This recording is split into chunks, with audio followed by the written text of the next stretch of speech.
ಎಲ್ರಿಗೂ ನಮಸ್ಕಾರ. ಇವತ್ತಿನ ರೆಸಿಪಿ ಸಿಹಿಯಾದ ಶಂಕರಪೋಳಿ ರೆಸಿಪಿನ ಮಾಡಿ ತೋರಿಸ್ತಾ ಇದ್ದೀನಿ. ಇದು ಚಿಕ್ಕ ಮಕ್ಕಳಿಂದ ಹಿಡಿದು ದೊಡ್ಡವ್ರ ತನಕನೂ ತುಂಬಾನೇ ಇಷ್ಟಪಟ್ಟು ತಿನ್ನುವಂತಹ ಸಿಹಿ ತಿನಿಸುಗಳಲ್ಲಿ ಇದು ಕೂಡ ಒಂದು. ಮಾಡೋದು ಕೂಡ ತುಂಬಾನೇ ಸುಲಭ, ಹಾಗೆ ಎಲ್ರಿಗೂ ಕೂಡ ತುಂಬಾನೇ ಇಷ್ಟಪಟ್ಟು ತಿನ್ನುವಂತ ತಿಂಡಿಗಳಲ್ಲಿ ಇದು ಒಂದು. ಸೊ ತಡ ಮಾಡೋದ್ ಬೇಡ, ಬನ್ನಿ ಇದನ್ನ ಮಾಡೋದು ಹೇಗೆ ಅಂತ ನೋಡೋಣ.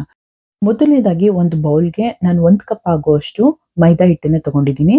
ಮೈದಾ ಹಿಟ್ಟು ತಗೋಬಹುದು ಅಥವಾ ಗೋಧಿ ಹಿಟ್ಟನ್ನು ತಗೋಬಹುದು. ಆದ್ರೆ ಮೈದಾ ಹಿಟ್ಟಲ್ಲಿ ಮಾಡಿದ್ರೆ ಟೇಸ್ಟ್ ತುಂಬಾನೇ ಚೆನ್ನಾಗಿರುತ್ತೆ. ಸೊ 1 ಕಪ್ ಆಗುವಷ್ಟು ಮೈದಾ ಹಿಟ್ಟಿಗೆ ನಾನು 4 ಸ್ಪೂನ್ ಆಗುವಷ್ಟು ಚಿರೋಟಿ ರವೆನ ಹಾಕೊಳ್ತಾ ಇದ್ದೀನಿ. ಉಪ್ಪಿಟ್ಟು ರವೆ ಹಾಕೊಳಕ್ ಹೋಗ್ಬೇಡಿ, ಚಿರೋಟಿ ರವೆ ಇದ್ರೆ ಮಾತ್ರ ಹಾಕೊಳ್ಳಿ, ಇಲ್ಲಾಂದ್ರೆ ಸ್ಕಿಪ್ ಮಾಡಿ. ಹಾಗೇನೆ ಸ್ವಲ್ಪ ಒಂದು ಪಿಂಚ್ ಆಗುವಷ್ಟು ಉಪ್ಪು, ಹಾಗೇನೆ ಸ್ವಲ್ಪ ಏಲಕ್ಕಿ ಪುಡಿ, ಹಾಗೇನೆ ಇದಕ್ಕೆ ಅರ್ಧ ಕಪ್ ಆಗುವಷ್ಟು ಸಕ್ಕರೆ ಪುಡಿನ ಹಾಕೊಳ್ತಾ ಇದ್ದೀನಿ. ಮಿಕ್ಸಿ ಜಾರ್ಗೆ ಸಕ್ಕರೆನ ಹಾಕೊಂಡು ಚೆನ್ನಾಗಿ ಫೈನ್ ಪುಡಿ ತರ ಮಾಡ್ಕೊಂಡು ಇದನ್ನ ಇವಾಗ ನೀಟಾಗಿ ಮಿಕ್ಸ್ ಮಾಡ್ಕೊಳ್ಳಿ. ಮೈದಾ ಹಿಟ್ಟು, ಸಕ್ಕರೆ ಹಾಗೆ ಉಪ್ಪು ಎಲ್ಲಾನು ಚೆನ್ನಾಗಿ ಮಿಕ್ಸ್ ಆಗ್ಬೇಕು. ಹಾಗೆ ಇದಕ್ಕೆ 1/4 ಕಪ್ ತುಪ್ಪನ ಹಾಕೊಳ್ತಾ ಇದ್ದೀನಿ. ಸ್ವಲ್ಪ ಕರಗಿಸಿ ಹಾಕೊಳ್ತಾ ಇದ್ದೀನಿ, ಬಿಸಿ ಇದೆ. ಹಾಗೇನೆ ಹಾಲು ಒಂದು 1/4 ಕಪ್ ಆಗುವಷ್ಟು ಹಾಕೊಳ್ತಾ ಇದ್ದೀನಿ. ತುಪ್ಪ ನಿಮ್ಗೆ ಜಾಸ್ತಿ ಆಗುತ್ತೆ ಅಂದ್ರೆ ಸ್ವಲ್ಪ ಕಮ್ಮಿ ಮಾಡ್ಕೊಳ್ಳಿ, ಒಂದು 4 ಟೇಬಲ್ ಸ್ಪೂನ್ ಕಮ್ಮಿ ಇದ್ರೆ ಸಾಕಾಗುತ್ತೆ. ಸೊ ಇವಾಗ ಇದನ್ನೆಲ್ಲ ಹಾಕೊಂಡು ಒಂದು ಸ್ಪೂನಿನ ಸಹಾಯದಿಂದ ನೀಟಾಗಿ ಮಿಕ್ಸ್ ಮಾಡ್ಕೊಳ್ಳಿ.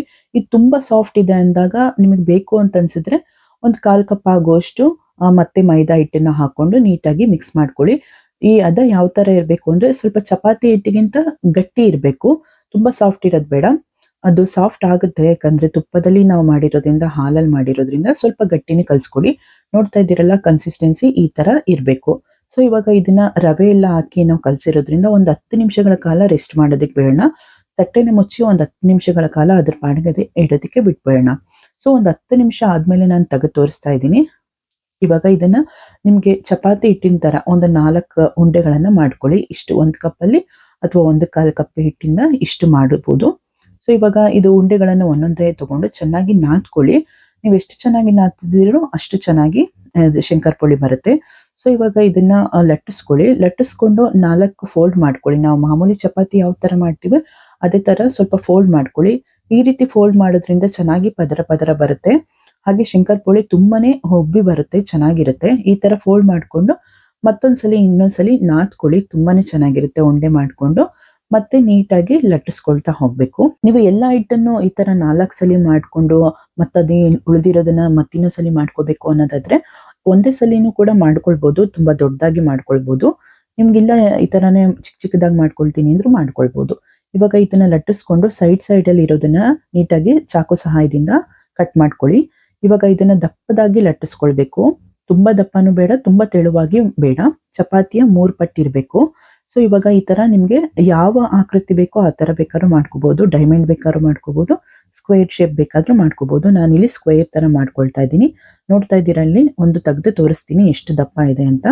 ಇಷ್ಟು ದಪ್ಪ ಇದ್ರೆ ಶಂಕರಪೋಳಿ ತುಂಬಾ ಚೆನ್ನಾಗಿ ಬರುತ್ತೆ. ಹಾಗೆ ಇದು ಉಬ್ಬಿ ಬರುತ್ತೆ, 2 ಪಟ್ಟಾಗುತ್ತೆ. ನಾವು ಎಣ್ಣೆನಲ್ಲಿ ಕರೆದಾಗ ನೋಡಿ ಈ ತರ ಇರಬೇಕು. ಸೊ ಇದೇ ತರ ಎಲ್ಲ ಹಿಟ್ಟನ್ನು ಮಾಡಿ ಒಂದು ತಟ್ಟೆಗೆ ಹಾಕಿ ಎತ್ತಿಟ್ಕೊಳ್ಳಿ. ಸೊ ನಾನಿಲ್ಲಿ ಎಲ್ಲಾನು ರೆಡಿ ಮಾಡ್ಕೊಂಡಿದ್ದೀನಿ. ನೆಕ್ಸ್ಟ್ ಎಣ್ಣೆನ ಕಾಯೋದಕ್ಕೆ ಇಡಬೇಕು. ಎಣ್ಣೆ ಒಂದ್ಸಲಿ ಚೆನ್ನಾಗಿ ಕಾದಿದೆ ಅಂದ್ಮೇಲೆ ನೋಡಿ, ಶಂಕರಪೋಳಿ ಹಿಟ್ಟೆಲ್ಲ ರೆಡಿ ಆಗಿದೆ.